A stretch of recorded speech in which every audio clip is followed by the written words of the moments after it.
My name is Paige Thornton. I'm 29 years old, and I work as an accountant at a mid-sized logistics company outside Chicago. 3 days before my brother's graduation party, my father looked me straight in the eyes and said, "I know you paid off the $680,000 mortgage, but we're giving this house to Dylan as a graduation gift." Then he added, "And you're not invited to the party." I didn't scream, I didn't cry. I just turned to my Uncle Marcus, the only person in that room who knew what my parents didn't, and asked, "Do you want to tell them, or should I?" Before I tell you what happened 3 days later at Dylan's graduation party, please take a moment to like and subscribe, but only if you truly enjoy this story. Drop a comment telling me where you're watching from and what time it is there. Now let me take you back to where this all began, 5 years ago, when I made a decision that changed everything. The Thornton family home sits on a quiet street in the suburbs of Chicago, a classic colonial-style house with 4 bedrooms, a wraparound porch, and 2 oak trees in the front yard that my grandfather planted 50 years ago. My father, Robert Thornton, retired early from his insurance job and treats that house like his crown jewel. My mother, Linda, is a homemaker who spent her whole life making sure everything looks perfect for the neighbors. And my brother Dylan? He just graduated with an MBA from a decent university, drives a BMW 3 Series that my parents bought him, and has never once wondered where the money comes from. I was 24 when I first heard it. I'd come home late from work, still wearing my cheap Target blazer and shoes I'd bought on clearance. The house was dark except for a dim light in the living room. I moved quietly toward the kitchen, but I stopped when I heard my mother crying. "We're going to lose everything, Robert." My father's voice was strained, desperate in a way I'd never heard before. "The bank gave us 6 months. If we can't come up with $680,000, they're taking the house." I pressed my back against the wall, my heart pounding. Through the doorway, I could see them sitting on the cognac-colored Restoration Hardware leather sofa, the one my mother bragged about at every dinner party. Above them, a Hermes wall clock ticked away the seconds, a family heirloom that felt obscenely out of place in a room full of people about to lose everything. That night, I lay in bed staring at the ceiling. I didn't know if I could save them, but I knew one thing for certain. I couldn't just sit there and watch my parents lose everything they'd built. The next morning, I called Uncle Marcus. Marcus Thornton is my father's younger brother, a retired real estate attorney who spent 30 years navigating property law before hanging up his briefcase. He's the black sheep of the family, according to my father, mostly because Marcus has a habit of telling the truth when people don't want to hear it. We met at a diner near his house. He ordered black coffee. I ordered nothing. "Tell me exactly what you heard," he said. So I did. The crying, the desperation, the 6-month deadline. Marcus set down his cup and studied me for a long moment. "Paige, do you understand what you're suggesting? That's $680,000. Even if you gave every penny of your salary for the next decade, you'd barely scratch the surface. I'll work overtime. I'll take side jobs. I'll cancel vacations, skip dinners out, live in a studio apartment if I have to." I leaned forward. "Uncle Marcus, I can do this. I just need time, and I need to do it the right way." He was quiet for a while. Then he pulled out a legal pad and started writing. "If you're serious about this, we need documentation. A trust deed and a promissory note.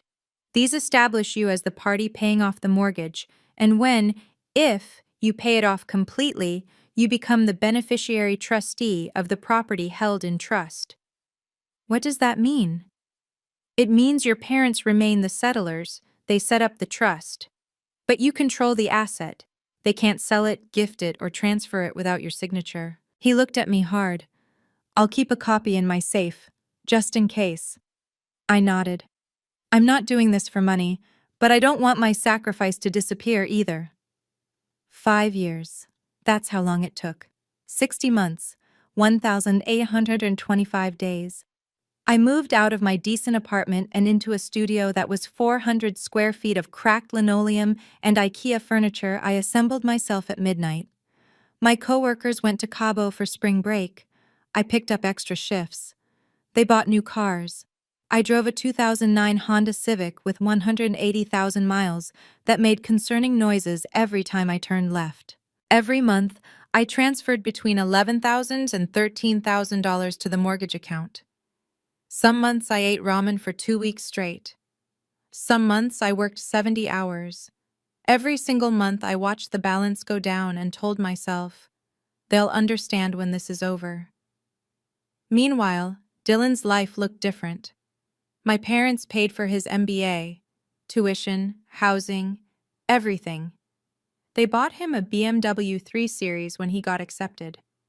They funded his study abroad experience in Barcelona for a summer, and his networking trip to Aspen during winter break. I watched all of this from my studio apartment, eating leftovers on a folding table, telling myself it was fine because I was doing this for family. When the mortgage is paid off, I told myself, they'll see what I did. They'll understand. I never asked for recognition. I never demanded thanks. I just believed that family would eventually see my heart. Then, 3 weeks ago, I made my final payment. $11,847.63. I watched the transaction clear on my banking app, and then I received an email from the bank. Mortgage fully paid. Congratulations. I sat in my studio apartment, surrounded by secondhand furniture and 5 years of sacrifice, and I cried. Not from exhaustion, from relief. It was over. I thought the hard part was done. I was wrong. The first person I called was Uncle Marcus. It's done, I said, my voice cracking. I paid it off, every last cent. There was a pause on the other end, then quietly. I'm proud of you, Paige. I don't think you understand how rare what you just did is. What happens now? According to the trust deed, you're now the beneficiary trustee. Your parents are still the settlers. They set up the original arrangement, but they cannot sell, transfer, or gift the property without your written consent. That's not my opinion. That's the law. I exhaled slowly. I'm not trying to take anything from them. I want them to know what I did. I want them to see me. Then go home. Dylan's graduation party is next week. Talk to them privately. Explain everything. If they're the people you believe they are, they'll do the right thing. And if they're not? Marcus paused. The documents are still in my safe. If you ever need them, I'll bring them myself. 2 days later, I received a text from my mother. Dylan's graduation party is Saturday. Come early to help set up? You're always the most reliable one. Love, Mom. I stared at that message for a long time. You're always the most reliable one. For years, that sentence had felt like a compliment. Now, reading it again, I realized what it really meant. I was the one who showed up. I was the one who helped without asking for anything. I was the one who could be counted on to give and give and give. I didn't know it then, but that text would be the last time my mother ever called me reliable. 3 days before the party, I drove home for a family dinner. The moment I walked through the front door, something felt wrong. The dining room had been transformed. My mother had brought out the good china, the Wedgwood set with the cobalt blue trim that she only used for holidays and important announcements. Linen napkins, diptyque candles casting warm light across the mahogany table. Beef Wellington, a dish she hadn't made since Dylan got into graduate school. Dylan sat at the head of the table, grinning like a child on Christmas morning. My parents flanked him on either side, exchanging glances I couldn't read. Paige, there you are. My mother gestured toward the far end of the table. Sit, we're just about to start. I moved toward my usual seat, the chair by the window, where I'd sat since I was 7 years old, and stopped. Dylan was in my chair. Oh, we shuffled things around, my mother said breezily. Dylan wanted the view tonight. You can sit at the end. The end of the table. The seat furthest from the conversation. The seat reserved for distant relatives and afterthoughts. I sat down without a word. My father poured wine from a bottle I recognized, a $400 Opus One that he'd been saving for something special. He raised his glass. Before we eat, I have an important announcement about the future of this family. My heart rate spiked. Maybe this was it. Maybe they were going to acknowledge what I'd done. Maybe 5 years of silence and sacrifice were finally about to pay off. My father smiled at Dylan, then at my mother. Then he spoke. And everything I believed about my family shattered in a single sentence. We've decided to give this house to Dylan as a graduation gift. The words hung in the air like smoke.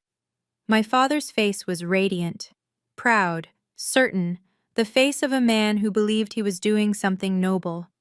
He reached over and clapped Dylan on the shoulder. This house has been in our family for 3 generations, and now it will be the foundation for Dylan's future. He's going to launch his startup right here, turn the basement into an office, use the equity to fund his first investors. This is the beginning of something great. Dylan beamed. I've already got the business plan ready, Dad. This is going to be huge. My mother dabbed at her eyes with her linen napkin. We're so proud of you, sweetheart.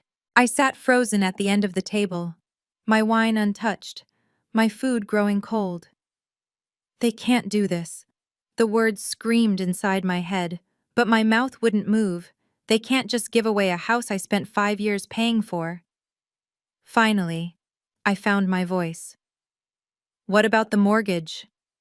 My father waved his hand dismissively. Taken care of. We don't owe a single penny anymore. I know it's taken care of. My voice was steady, but my hands were trembling under the table. I'm the one who paid it off, $680,000, over 5 years. The silence that followed was absolute. Then my father laughed, not a confused laugh, not an uncomfortable laugh, a dismissive laugh, the kind you give a child who's said something ridiculous. Paige, what are you talking about? You sent some money home to help with expenses. That was rent. We never asked you to pay off the mortgage. My mother nodded quickly. Of course. Just like any child living with their family would contribute. I felt the blood drain from my face. Rent? My voice came out hollow. I haven't lived here in 5 years. I've been in a studio apartment, working double shifts, giving up everything. Paige. My mother's tone sharpened, a warning wrapped in sweetness. Let's not make this difficult. This is Dylan's moment. We can discuss finances another time. Another time? I stared at her in disbelief. You're giving away a house I saved from foreclosure, and you want to discuss it another time? My father set down his wineglass, hard. The crystal rang against the mahogany. Enough! His voice was cold now, the warmth from a moment ago completely gone. This is my house. It has been my house for 30 years. Whatever contributions you made were appreciated, but they don't change who owns this property. The deed is in my name. The decision is mine. He looked at me the way you look at an employee who's overstepped. You need to accept this with grace, Paige. This is what's best for the family. Dylan shifted uncomfortably in his seat, my seat, but said nothing. I turned to my mother, searching for any sign that she understood what was happening. She avoided my eyes, studying her wineglass like it held the secrets of the universe. Mom, you know what I did. You saw the statements. You know. Linda Thornton took a slow, deliberate sip of her Opus One. Paige, she said quietly, let's not ruin dinner. You always find a way to make everything complicated. The word landed like a slap. Complicated. That's what I was to them. Not the daughter who saved their home, not the sister who sacrificed everything. Just a complication, an inconvenience, an afterthought. Dylan finally spoke. Hey, Paige. He turned toward me with that easy smile, the same one that had gotten him everything he'd ever wanted. You're happy for me, right? I mean, this is huge. I'm going to build something amazing here. I looked at my little brother, 24 years old, MBA from a school our parents paid for, driving a BMW they bought him, wearing a brand new Rolex Submariner on his wrist, a watch I recognized immediately because our father had once told me he was saving it for the grandchildren. Dylan didn't know. He genuinely didn't know. In his mind, everything he had came from our parents' hard work. The house they were about to give him, a family legacy, the money that had kept them afloat for 5 years, his father's careful financial management. He had no idea that his sister had eaten ramen for weeks at a time so he could study abroad in Barcelona. Dylan, I said slowly, do you know who paid off the mortgage on this house? He blinked. Dad, obviously. He's been making payments for years. No, I shook my head. He hasn't. Not for the last 5 years. I have. Dylan's smile faltered. What do you mean?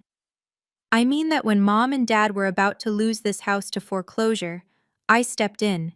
Every month for 5 years, I transferred money, my money, to pay off $680,000 in debt. That's why there's no mortgage anymore. That's why they can afford to give you anything. Dylan looked at our father, then at our mother. They said nothing. His confusion slowly transformed into something else, not understanding, not yet, but the first crack in the illusion he'd lived in his whole life. Wait, he said quietly. Is that true? No one answered. I took a breath, then another. Okay, I said, pushing back from the table. I understand. You've made your decision about the house. We can discuss the details later, but I'll be at Dylan's graduation party on Saturday, just like I promised. My father's expression hardened. He glanced at my mother. She gave him a small, tight nod, the kind of silent communication that comes from 30 years of marriage and shared secrets. Actually, my father said, about the party. My stomach dropped. We think it would be better if you didn't attend. The words hit me like a physical blow. Excuse me? Your attitude lately has been… He searched for the right word. Negative. We don't want any drama at Dylan's celebration. This is his day. We need to keep the focus on him. I stared at my father. This man I had sacrificed everything for. This man whose house I had saved. This man who was looking at me like I was a stranger he wanted to get rid of. You're uninviting me from my own brother's graduation party. We're not uninviting you. My mother's voice was soft, reasonable, the tone she used when she was delivering bad news and pretending it wasn't bad. We're just suggesting that maybe you need some time to process your feelings. When you're in a better headspace. My headspace is fine. Paige. She leaned forward, her smile patient and patronizing. You know how you get. You make things complicated, and this is supposed to be a happy day. I sat very still. 5 years of sacrifice, $680,000, and this was what I got in return, a seat at the end of the table and a door being closed in my face. Then the doorbell rang. My mother frowned. Who could that be? We're not expecting anyone. The door opened, and Uncle Marcus stepped into the foyer. He wore a casual blazer and carried a leather briefcase, the same one he'd had for 30 years, worn at the corners but still holding together. His eyes swept the dining room, took in the fancy dinner, the Wedgwood china, my parents' frozen expressions. Then he looked at me. I don't know how, but he knew. He could see it on my face. The betrayal, the disbelief, the 5 years of sacrifice that had just been dismissed as rent. Marcus? My father stood up, his voice sharp. What are you doing here? This is a private family dinner. I came to check on my niece. Marcus closed the door behind him and walked into the dining room. Seems like good timing. We're in the middle of an important discussion. My mother's smile was brittle. Maybe you could come back tomorrow? What discussion? Marcus looked around the table. The one where you're giving away a house that Paige spent 5 years paying for? The room went dead silent. My father's face flushed red. That's none of your business. Actually, Robert, it is. Marcus set his briefcase on an empty chair. I'm the one who helped Paige structure the legal documents 5 years ago. The trust deed, the promissory note, the arrangement that makes her the beneficiary trustee once the mortgage was paid off. My mother's hand flew to her chest. What are you talking about? I looked at Uncle Marcus. He looked back at me, calm, steady, waiting. This was the moment. Uncle Marcus? I said quietly, my voice steady despite the chaos exploding inside me. Do you want to tell them, or should I? My father stood so quickly his chair scraped against the floor. This is ridiculous. His voice boomed through the dining room. This is a family matter, Marcus. You have no right to interfere with decisions I make about my own property. Marcus didn't flinch. He calmly unclasped his briefcase and pulled out a manila folder. That's the thing, Robert. It may not be entirely your property anymore. Of course it is. My name is on the deed. I've owned this house for 30 years. You owned it, yes. But 5 years ago, when you were 6 months away from foreclosure, you signed documents creating a trust arrangement. Do you remember that? My father's face went pale. My mother clutched her napkin like a lifeline. That was just paperwork. Legal formalities. It didn't mean anything. Every legal document means something. Marcus opened the folder. You and Linda are the settlers. You established the trust. But the terms clearly state that whoever pays off the mortgage in full becomes the beneficiary trustee. That person gains controlling interest in the property held in trust. Dylan looked back and forth between them, completely lost. Wait, what's a beneficiary trustee? It means, Marcus said slowly, that your sister now has legal authority over this property. Your parents cannot sell it, transfer it, or gift it to anyone without her written consent. My mother burst into tears. This can't be happening. We didn't know. We never agreed to this. You did agree to it. You signed the documents.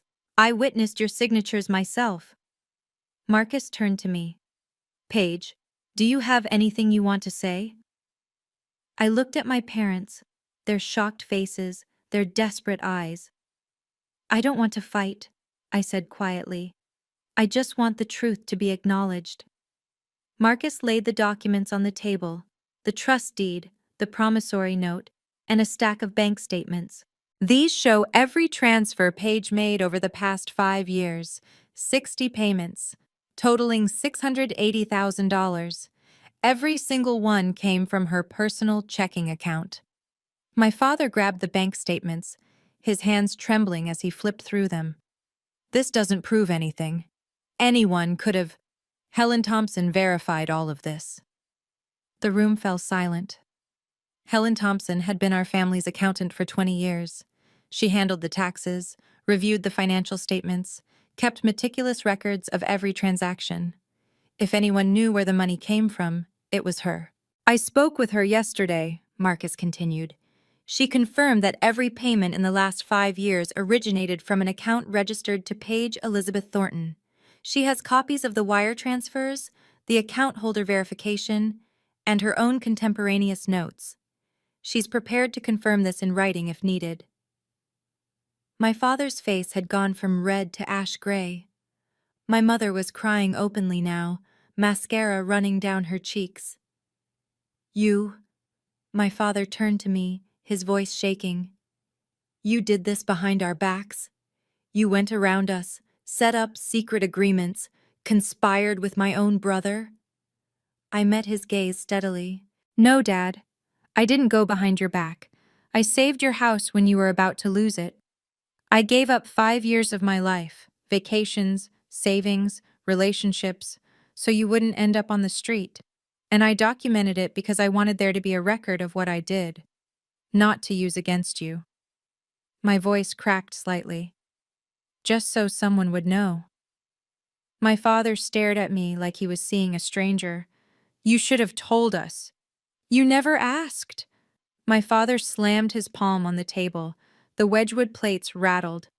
This is betrayal, his voice cracked with fury. You exploited our vulnerability to steal our home. I didn't steal anything. I saved it. By manipulating us! By setting up legal traps while we were drowning! He pointed at Marcus, his fingers shaking. And you! You helped her do this. My own brother, working against me. Marcus didn't raise his voice. Robert, I helped your daughter protect herself after she agreed to pay off your $680,000 debt. If that feels like betrayal to you, maybe you should ask yourself why. My mother sobbed into her napkin. How could you do this to us, Paige? After everything we've done for you, we raised you, we fed you, we gave you everything. I stared at her. Everything? They'd paid for Dylan's MBA while I worked 2 jobs to get through a state school. They'd bought him a BMW while I drove a 15-year-old Civic. They'd sent him to Barcelona while I ate ramen in a studio apartment. But I didn't say any of that. What was the point? Mom, I said quietly, I'm not trying to hurt you. I'm just trying to make sure that what I did isn't erased, that I'm not forgotten. Forgotten? She looked at me with genuine confusion. We've never forgotten you. You just uninvited me from my own brother's graduation party. She opened her mouth, closed it, looked at my father for support. He was still glaring at Marcus, his chest heaving. Dylan sat frozen, his expensive watch gleaming under the chandelier, his untouched beef Wellington growing cold. For the first time in his life, the golden child had nothing to say. And neither did I. I stood up slowly, pushing back my chair. I'm not here to argue, I said. I came tonight hoping we could talk about this privately. I wanted to explain what I did and why and figure out a path forward together. My father laughed bitterly. A path forward? You've just announced that you own my house. I haven't announced anything. Uncle Marcus explained the legal situation, which is real whether you like it or not. But I'm not trying to take anything from you. I turned to Dylan. Dylan, I'm not angry at you. You didn't know any of this. None of this is your fault. His eyes were wide, uncertain, the expression of someone whose entire worldview had just shifted beneath his feet. Then I faced my parents. If you want to uninvite me from the party, fine, but I will be there on Saturday, not to make a scene, not to embarrass anyone. I picked up my purse from the floor. I'll be there to make sure the truth is spoken, whether you want to tell it yourselves or whether someone else has to. My mother gasped. Are you threatening us? No, Mom, I'm giving you a chance to do the right thing. I walked toward the door. Marcus closed his briefcase and followed. At the threshold, I paused and looked back at my family. My father rigid with fury, my mother dissolving into tears, my brother sitting shell-shocked in my chair. 3 days, I said. You have 3 days to figure out how you want to handle this. Either you acknowledge what I did or the paperwork speaks for itself. I stepped into the night air, the door clicking shut behind me. I didn't need them to love me. I just needed them to stop pretending I didn't exist. I'm going to pause here for just a moment. If you've ever been overlooked by your own family, if you've ever sacrificed everything only to be treated like you're invisible, drop A in the comments. I want to know you're here with me. And if this story is making you feel something, hit that like button. Not for me, for yourself. Now, let's keep going. I drove back to my studio apartment in the dark. The streetlights blurred past my windshield, and for a long time, I didn't think about anything at all. My body went through the motions, steering, braking, signaling, while my mind floated somewhere above it all, numb and disconnected. When I finally pulled into my parking spot and climbed the 3 flights of stairs to my door, I didn't bother turning on the lights. I just sat on the edge of my bed, surrounded by 400 square feet of cheap furniture and secondhand curtains, and let myself feel everything I'd been holding back. $680,000. 5 years. And they called it rent. I thought about all the Christmases I'd spent alone because I couldn't afford to travel home, all the birthdays I'd celebrated with a cupcake from the grocery store, all the times I'd watched Dylan's Instagram stories, Barcelona, Aspen, graduation parties, and told myself it was fine because I was doing something that mattered. For the first time, I let myself ask the question I'd been avoiding. Did they ever love me? Or was I always just useful? A sob clawed its way up my throat. I pressed my hands over my mouth, trying to hold it in, but it came anyway, ugly, ragged, the kind of crying you only do when no one else can hear. On my small desk, illuminated by the glow of streetlights through the thin curtains, sat a stack of bank statements. 5 years of transfers, 5 years of sacrifice, 5 years of believing that family would eventually see what I'd done. They saw. They just didn't care. I cried until I had nothing left. Then I wiped my face, took a breath, and picked up my phone. I still had work to do. The next morning, my phone was flooded with messages. Aunt Ruth. Paige, I am very disappointed in you. Your mother called me in tears. How could you treat your parents this way? Cousin Michael. Heard you're trying to steal Uncle Robert's house? That's messed up, Paige. My mother's best friend, Donna. Linda told me what happened. I've known you since you were a baby. I never thought you'd be capable of something like this. I scrolled through message after message, each one delivering the same verdict. Selfish, ungrateful, troublemaker. My mother had worked fast. In less than 12 hours, she'd called everyone in her contact list and delivered her version of the story. Paige was trying to steal the family home. Paige was jealous of Dylan. Paige was making things complicated because she couldn't accept that her brother was more successful. Not a single person had asked for my side. Not one. I was halfway through composing a response to Aunt Ruth when a new message popped up, from a number I didn't recognize. This is Helen Thompson. I heard what happened from Marcus.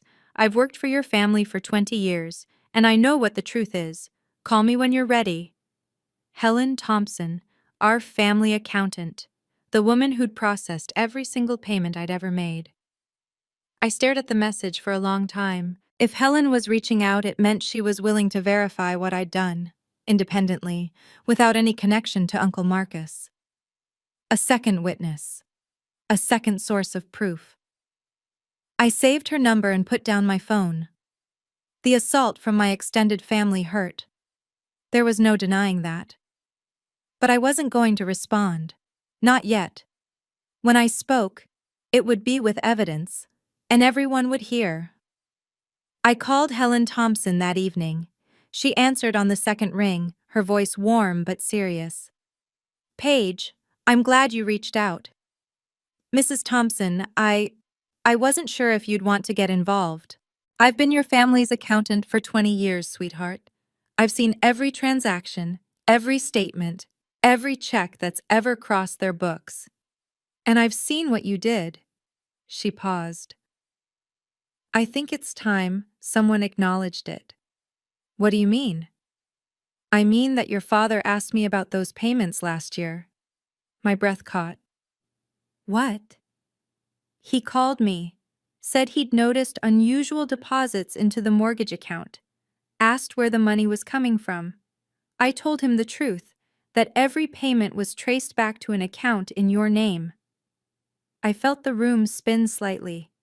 He knew? He knew last year? He knew.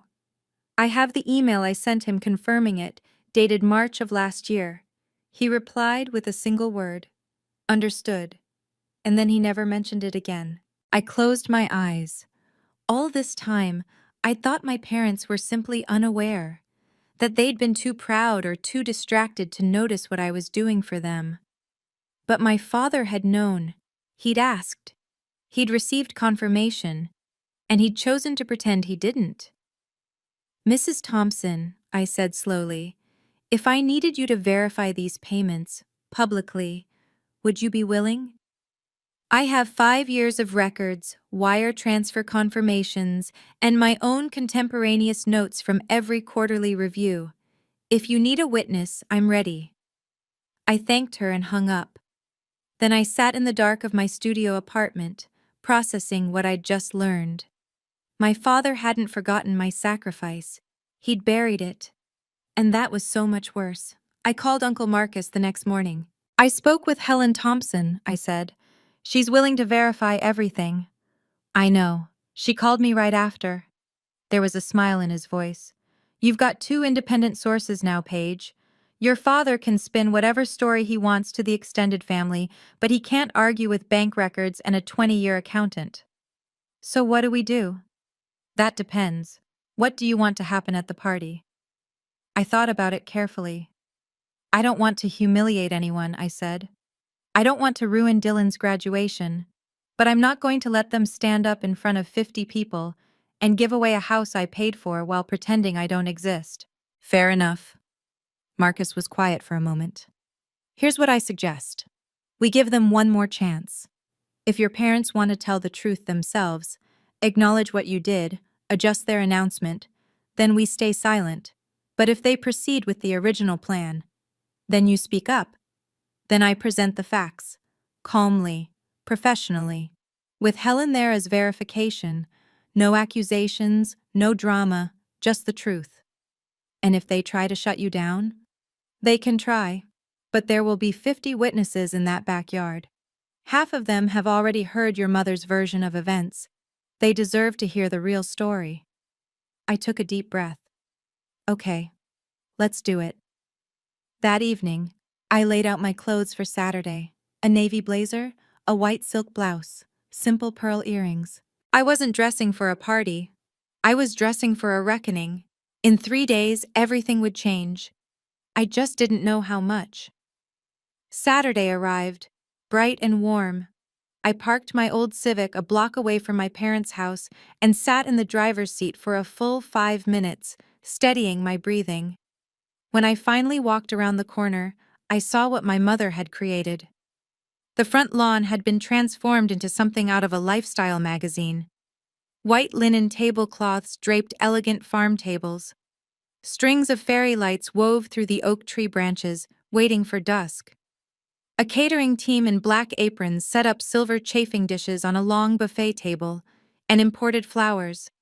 Peonies, ranunculus, roses in pale pinks and creams, spilled from crystal vases at every turn. At least 50 guests milled about the yard, holding champagne flutes and chatting in clusters. Neighbors, extended family, friends from my parents' country club, Dylan's business school professors, and at the center of it all stood my parents. Robert Thornton wore a cream linen suit, every inch the gracious host. Linda floated among the guests in a floral dress, her smile bright and practiced. They looked like the perfect couple celebrating their perfect son's perfect achievement. No one would ever guess they were about to give away a house that wasn't entirely theirs to give. I spotted Grandma Eleanor in the corner, seated in her wheelchair with a blanket over her knees. At 82, she rarely spoke anymore, but her eyes were sharp, watching everything. When she saw me, she gave a small nod. I nodded back. Across the yard, I caught sight of Uncle Marcus near the hedge, Helen Thompson beside him. They were dressed conservatively, blending into the crowd. Marcus met my eyes and gave an almost imperceptible signal. We were ready. Now it was just a matter of waiting for my parents to make their choice. An hour into the party, my father tapped a silver spoon against his champagne flute. "Everyone, may I have your attention, please?" The crowd quieted, turning toward the small platform that had been set up near the oak tree. My father stood at the center, my mother beside him, Dylan grinning on his other side. "Thank you all for being here to celebrate our wonderful son's MBA graduation." My father's voice carried across the lawn, warm and confident. "Dylan has worked so hard to get to this moment, and we couldn't be prouder." Polite applause rippled through the crowd. "But today isn't just about the degree." My father paused dramatically. "Today we're announcing something even bigger." He reached into his jacket pocket and pulled out an envelope, thick, cream-colored, tied with a ribbon. "This house has been in the Thornton family for 3 generations, and today we're officially passing it on to the next." He handed the envelope to Dylan. "Son, this property is now yours, your foundation, your future, your legacy." Dylan opened the envelope and pulled out a decorative certificate. Not an actual deed, I noticed, just a symbolic gesture. But the crowd didn't know that. They erupted into applause, phone cameras flashing. "Speech, speech," someone called. Dylan stepped forward, clutching the certificate, his Rolex catching the afternoon sun. "I don't know what to say," he began, his voice slightly choked. This is incredible. I promise I'll make this family proud. This house is where I'll build my empire. I looked at Uncle Marcus. He looked at Helen Thompson. Then he looked at me and raised his eyebrows. Now? I took a breath, stepped forward and called out, "Actually, before we continue, I think there's something important everyone should know." 50 heads turned toward me. My father's smile froze. My mother's champagne flute stopped halfway to her lips. "Paige." My father's voice was tight, controlled. "We talked about this. This isn't the time." "Actually, Dad, I think this is exactly the time." I walked slowly toward the platform, my heels clicking on the flagstone path. "You're standing in front of everyone we know, giving away a house. I think they deserve to know the full story." Murmurs rippled through the crowd. Aunt Ruth whispered something to Cousin Michael. A few of Dylan's professors exchanged confused glances. My mother stepped forward, her smile strained. "Paige, sweetheart, let's talk about this privately. We had the chance to talk privately 3 days ago. You told me I wasn't welcome at this party because my attitude was too negative." I kept my voice calm, even. "But I'm here anyway, because I earned the right to be here." My father's face was turning red. "If you're going to make a scene—" "I'm not making a scene, I'm telling the truth." I turned to face the crowd. "Most of you have known my family for years. You've watched me and Dylan grow up. You probably think you know everything about us." I paused, letting the silence build. "But you don't know that 5 years ago, this house was 6 months from foreclosure. And you don't know that I spent the last 5 years of my life paying off the entire $680,000 mortgage, alone, without asking for anything in return." Gasps. Whispers. Mrs. Wilson from next door clutched her pearls. I turned to Uncle Marcus. "Would you like to explain the rest? Or should I?" Marcus stepped forward, his briefcase in hand. "I think I'd better show everyone the paperwork." Uncle Marcus walked to the front of the crowd with the quiet confidence of a man who had spent 30 years in courtrooms. "Good afternoon, everyone. For those who don't know me, I'm Marcus Thornton, Robert's younger brother and a retired real estate attorney." He opened his briefcase and pulled out a folder. "I'm not here to cause trouble. I'm here to present facts." My father lunged forward. "Marcus, I swear to God." "Robert, please, let me finish." Marcus didn't raise his voice, but his tone brooked no argument. 5 years ago, my brother was in serious financial trouble. The bank was preparing to foreclose on this house. If nothing had changed, you would all be standing in someone else's yard right now. The crowd was dead silent. Paige came to me and offered to pay off the remaining mortgage herself. All $680,000 of it. In exchange for documentation, a trust deed and promissory note that would protect her investment. These documents clearly state that upon full payment of the mortgage, Paige becomes the beneficiary trustee of the property. He held up the papers for everyone to see. "What does that mean in plain English?" "It means that Robert and Linda cannot sell, transfer, or gift this property without Paige's written consent.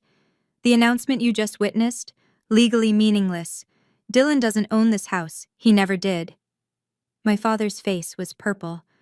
"Those documents are fraudulent. He forged my signature." Helen Thompson stepped forward, her gray hair catching the sunlight. "I can verify that they're not," she said calmly. "I've been the Thornton family accountant for 20 years. I processed every payment Paige made, 60 transfers, totaling $680,000. I have bank records, wire confirmations, and my own notes. It's all legitimate." The crowd erupted. Voices exploded across the lawn. "Did you know about this?" "I had no idea." "She paid the whole thing herself?" "Why didn't they ever say anything?" Helen Thompson stood beside Uncle Marcus, her presence calm and unshakable.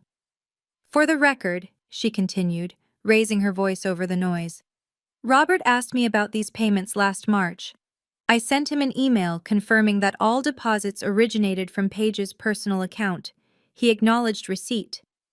All eyes turned to my father. His face was ashen. That's out of context. I didn't understand what I was reading." "You replied with the word understood," Helen said evenly. I have the email. Mrs. Wilson, our neighbor of 15 years, stepped forward. Her husband had golfed with my father every Sunday morning for a decade. Robert, she said slowly, are you telling me that all those times you bragged about paying off your mortgage early, about being debt-free, that was actually your daughter's money? My father couldn't meet her eyes. Aunt Ruth, who had sent me that furious text message about stealing my parents' home, stood frozen, her face pale. Linda called me yesterday, she said quietly. She told me Paige was trying to take everything from them, that Paige was jealous of Dylan, that… She trailed off, looking at me. That wasn't true, was it? No, I said. It wasn't. The crowd shifted, murmuring. People who had looked at my parents with admiration moments ago now stared at them with something else entirely. Doubt, disappointment, the beginning of understanding. My mother was crying again, but this time no one moved to comfort her. And Dylan, poor Dylan, stood clutching his worthless certificate, looking like a man who had just watched his entire foundation crumble. Dylan stepped down from the platform, his legs unsteady. Wait, his voice was barely audible. Paige, you paid off the mortgage? The whole thing?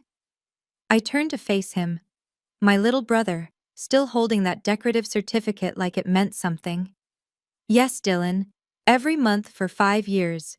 While you were studying abroad and buying BMWs and planning your startup, I was working double shifts and living in a studio apartment, sending every spare dollar to the bank so Mom and Dad wouldn't lose their home. He stared at me, his face cycling through confusion, disbelief, and something that looked almost like horror. I didn't know, he whispered. Nobody told me. I thought Dad handled all of it. I thought the house was just ours. I know you didn't know. I softened my voice. That's not your fault, Dylan. You weren't told because they didn't want you to be told. He turned to our parents, the certificate crumpling slightly in his grip. Is this true? You knew Paige was paying for everything, and you never said anything? You let me think I was the one you were proud of, while she… He couldn't finish the sentence. My mother reached for him. Dylan, sweetheart, we were protecting you. He stepped back away from her touch. Protecting me from what? From knowing my sister sacrificed everything while you treated her like she didn't matter? For a long moment, no one spoke. Then Dylan did something I never expected. He looked at me, his eyes glistening. I'm sorry, Paige. I'm so sorry. I didn't know. I nodded slowly. I know you didn't. I don't want this. He held up the certificate. I don't want a house that was given to me by pretending you don't exist. He let it fall to the ground. My father exploded. This is absurd! He stepped forward, addressing the crowd with the desperation of a man watching his kingdom crumble. You're all being manipulated. This is a family matter, private business, and my brother has turned it into a public spectacle to humiliate me. He pointed at Uncle Marcus with a shaking finger. You've always been jealous of me, haven't you? Always resented that I was the successful one, the one with the family, the one who made something of himself. Robert, Marcus's voice was calm. This isn't about me. This is about the daughter you tried to erase. I didn't erase anyone. You took her money, denied her contribution, uninvited her from her own brother's party, and were about to give away a house she legally controls without ever acknowledging a single thing she did for you. The crowd watched in uncomfortable silence. No one was reaching for champagne anymore. Mrs. Wilson's husband cleared his throat. Robert, I've known you for 15 years. We've golfed together every Sunday. You told me you were financially responsible, that you managed your money the old-fashioned way. Was any of that true? My father couldn't answer. My mother had collapsed into a chair, sobbing into her hands. You don't understand, she wept. We did everything for our children. Everything. We just wanted what was best. For Dylan, I said quietly. You wanted what was best for Dylan. She looked up at me, mascara streaking down her cheeks. Paige. It's okay, Mom. I understand now. I took a breath. I understand that in this family, I was never meant to be seen. I was just supposed to give quietly and disappear. I looked at my father, my mother, my brother. But I'm not disappearing anymore. A soft voice cut through the tension. May I say something? Everyone turned. Grandma Eleanor was being wheeled forward by her nurse, her thin hands gripping the armrests of her wheelchair. At 82, she rarely spoke anymore, but when she did, people listened. I've been watching, she said, her voice frail but clear. I've been watching for a long time. She looked at my father, her son. Robert, I receive emails from the bank. I'm still listed as a co-owner from when your father and I first bought this house in 1972. I've seen every statement. I know whose name was on those payments. My father went very still. I kept quiet, Grandma Eleanor continued, because I believed you would eventually do the right thing. I believed you would acknowledge your daughter. I believed, her voice wavered slightly, that I had raised a better man than this. The silence that followed was devastating. Then she turned to me, her eyes softening. Paige, come here. I walked to her slowly, kneeling beside her wheelchair. I've wanted to tell you something for a long time, she said, but I was waiting for your father to be the man he should have been. She reached out and took my hand, her grip surprisingly strong. I'm proud of you. I've always been proud of you, and I'm sorry I didn't say it sooner. Tears spilled down my cheeks. In this family, Grandma Eleanor said, loud enough for everyone to hear, no one should ever be invisible because they're a daughter instead of a son. Paige saved this house. Paige deserves to be honored, and if her own parents won't say it, she looked at Robert with something close to contempt, then I will. The crowd shifted, and something in the air changed. I stood slowly, my grandmother's hand still holding mine. The crowd waited. My parents waited. Dylan waited. For a long moment, I said nothing at all.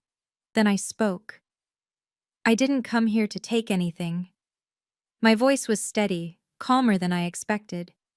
I didn't come here to humiliate my parents or ruin my brother's day.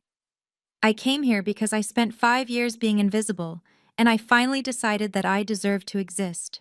I looked at my father, then my mother. You can continue living in this house. I'm not going to throw you out or sell it from under you, but from now on, any major decisions about this property require my consent. That's not revenge. That's just the law. The same law that existed when I signed those documents 5 years ago. I turned to Dylan. I don't hate you. I never have. But I need you to understand that my sacrifice wasn't rent. It wasn't helping out.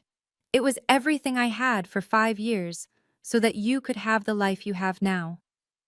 Dylan nodded slowly, his eyes red. Finally, I faced my parents one last time. I am still your daughter. That will never change.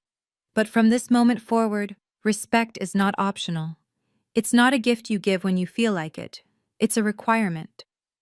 I picked up my purse from where I'd set it on a nearby table. I love you. Despite everything, I love you. But love without respect isn't enough anymore. I walked toward the gate, past the silent crowd, past the fairy lights and the imported flowers and the champagne that no one was drinking anymore. At the threshold, I paused. Thank you all for listening. Enjoy the rest of the party. Then I walked away. I'm going to step out of the story for just a second. If you're still watching, ask yourself, is there someone in your life who gave everything and never got recognized? Maybe it's you. Maybe it's someone you know. If this story is resonating, hit that like button. And stay with me, because what happened after that party changed everything. Now, back to my story. The party dissolved within the hour. I watched from my car, parked a block away as guests trickled out, conversations hushed, expressions troubled. Mrs. Wilson paused at the gate to say something to her husband. He shook his head slowly. Aunt Ruth walked out without looking back, her earlier certainty replaced by something closer to shame. Before driving away, I saw a few people approach me. Mrs. Wilson knocked on my window. I rolled it down. Paige. Her voice was gentle. I've lived next door to your family for 15 years. I always thought they were. Well, I thought I knew them. She paused. I had no idea. I'm sorry I assumed the worst about you. Thank you, Mrs. Wilson. Your grandmother was right. She reached through the window and squeezed my hand. You deserved better. A few others stopped by, people I barely knew, friends of friends, all expressing variations of the same sentiment. We didn't know. We're sorry. You should be proud of yourself. By the time I finally drove away, the backyard was nearly empty. The fairy lights were still twinkling. The champagne bottles sat untouched on the buffet table. The decorative certificate lay crumpled on the grass where Dylan had dropped it. My parents stood alone on the platform, surrounded by the wreckage of a celebration that had turned into something else entirely. And for the first time in 5 years, I didn't feel invisible. I didn't feel proud, exactly. And I definitely didn't feel happy. But I felt real, seen, acknowledged. When I got home that night, I sat in my studio apartment, the same 400 square feet where I'd eaten ramen and worked overtime and quietly saved a house that was never supposed to be mine. And I slept better than I had in years. Dylan called me a week later. I almost didn't answer. But something in me, maybe the part that had always loved my little brother despite everything, made me pick up. Hey. His voice was different, quieter, less certain. Hey, can we meet? I need to talk to you, in person. We met at a coffee shop halfway between my apartment and our parents' house. Dylan was already there when I arrived, sitting in a corner booth staring at his untouched latte. He looked up when I sat down. I've been thinking, he said slowly. About everything. About the last 24 years. About all the things I just accepted as normal. I waited. Mom and Dad paid for my tuition, bought me a car, funded my trips, and the whole time I thought it was because they were successful. He laughed bitterly. I thought they were good with money. I had no idea it was because you were bleeding yourself dry to keep them afloat. You didn't know, Dylan. But I should have asked. I should have noticed something. You were living in a studio apartment while I was flying to Barcelona. How did I not see it? Because you weren't supposed to see it. They made sure of that. He was quiet for a long moment. They're not talking to each other, he said finally. Dad's been sleeping in the living room. Mom cries all the time. They're furious. At each other, at Uncle Marcus, at everyone except themselves. Are they angry at you? They keep saying I should fix things, make peace, convince you to let everything go back to the way it was. He met my eyes. I told them no. You did? I told them the only person who needs to make things right is them. The weeks after the party were difficult for my parents. Word had spread through their community faster than they could contain it. The country club members who used to admire them now whispered behind their backs. My father's Sunday golf group, the men he'd bragged to for years about his financial discipline, quietly stopped inviting him. My mother's book club held meetings without mentioning them. The image of the perfect Thornton family had cracked, and everyone could see what was underneath. I heard bits and pieces from Uncle Marcus, who kept me updated. Your father is struggling, he told me over the phone. He's used to being respected, admired. Now he walks into a room and people look at him differently. It's hitting him hard. And Mom? Same. She built her entire identity around being the matriarch of a successful family, the woman whose son was going places, whose husband provided well, whose home was a showpiece. Now people know the truth, that a daughter they ignored was the one holding it all together. I didn't feel satisfied by their suffering. I didn't feel vindicated. If anything, I felt tired. What happens now? I asked. That's up to them. They can either acknowledge what they did and try to rebuild, or they can keep blaming everyone else. But the legal situation is clear. You're the beneficiary trustee. Nothing changes unless you sign off on it. I thought about Dylan, still processing everything. About Grandma Eleanor, who had finally spoken the truth after years of watching in silence. And I thought about my parents, two people who had spent decades building an image only to have it shatter in a single afternoon. At night, my father's words echoed in my mind. We did everything for our children. No, I thought. You did everything for one of them. A month after the party, I met with Uncle Marcus to discuss the future. We sat in his study, a quiet room lined with law books and framed photographs, and he laid out my options. You have full control now, he said. You could sell the property and take the proceeds. You could evict your parents and rent it out. You could... I'm not doing any of that. He nodded slowly. I didn't think you would. They can stay, rent-free. But I want a formal meeting, a family meeting, where we establish new rules. No more decisions about this house without my involvement. No more pretending I don't have a say. That's more than fair. And Marcus? I leaned forward. What about Grandma Eleanor? Is she okay? He smiled slightly. Actually, she called me last week. She's made some changes to her estate plan. What kind of changes? She has a separate trust. Assets that have nothing to do with your father. Some savings, a small property upstate that your grandfather bought decades ago. She's updated her will to leave a significant portion of it to you. I stared at him. She didn't have to do that. She wanted to. She said, he chuckled.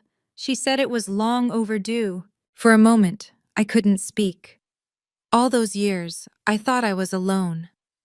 I thought no one in my family saw what I was doing or cared.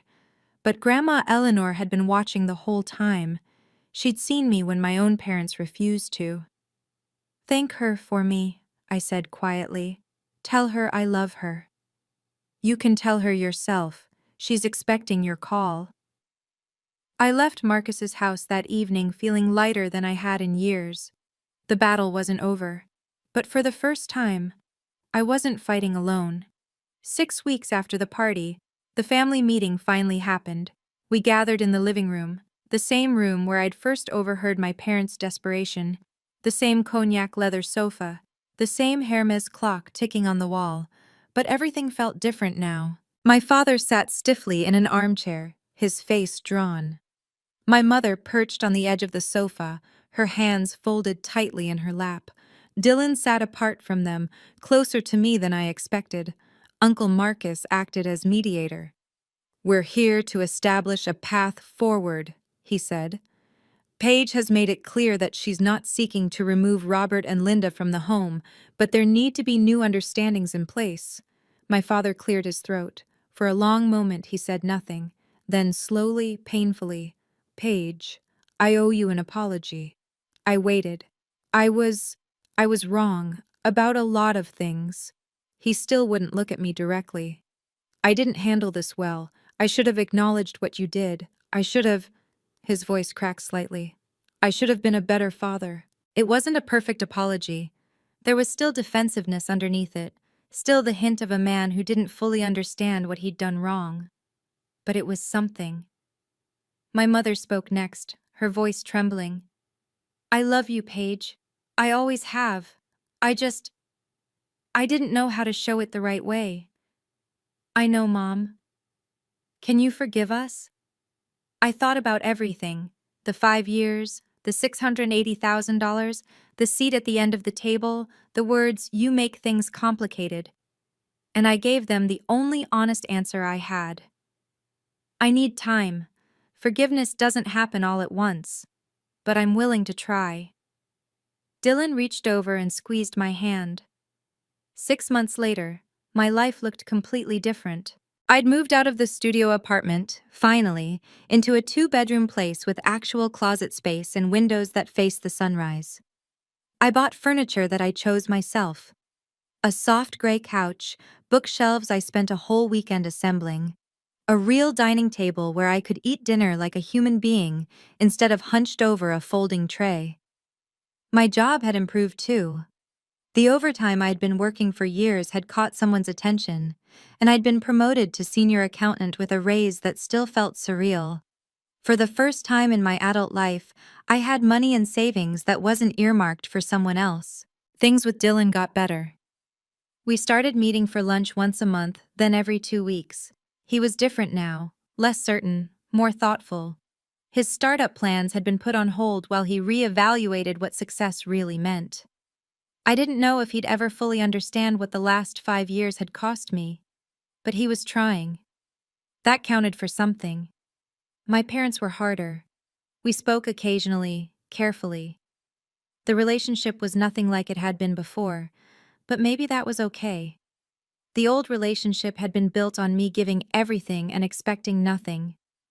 This new one, whatever it became, would at least be honest. Grandma Eleanor and I talked every Sunday morning now. She told me stories about my grandfather, about the early years of the house, about a time when the Thornton family had been different. "You remind me of him," she said once.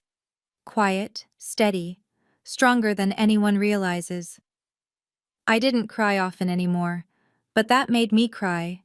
Some wounds don't heal completely, but they do heal. I was living proof of that. If you're still listening, let me leave you with this. I didn't tell this story because I wanted revenge. I didn't share it because I needed the world to know how badly I was treated. I told it because somewhere out there, someone else is living the same story right now. Maybe you're the child who always gives, who always sacrifices, who always shows up, and never gets seen. Maybe you're exhausted from carrying a family that doesn't carry you back. If that's you, I want you to know something. You deserve to exist. You deserve to take up space, to be acknowledged, to have your sacrifices mean something. You don't have to scream or fight or tear everything down, but you do have to decide that you matter, even if nobody else does. Document what you do. Build relationships with people who see you clearly. And when the time comes, don't be afraid to speak the truth.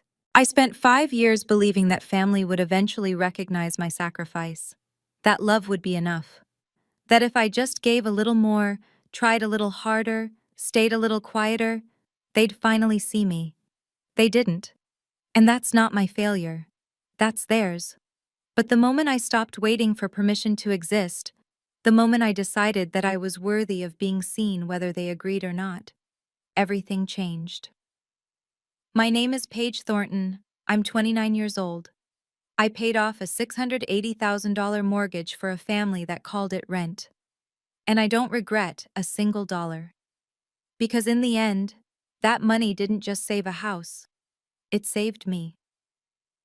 Thank you for staying with me until the end. If Paige's story touched something in you, hit that like button and share it with someone who needs to hear it. Subscribe and turn on notifications so you don't miss the next story. And if you want more, check out the video I've linked in the description. It's another story I think you'll connect with. See you next time.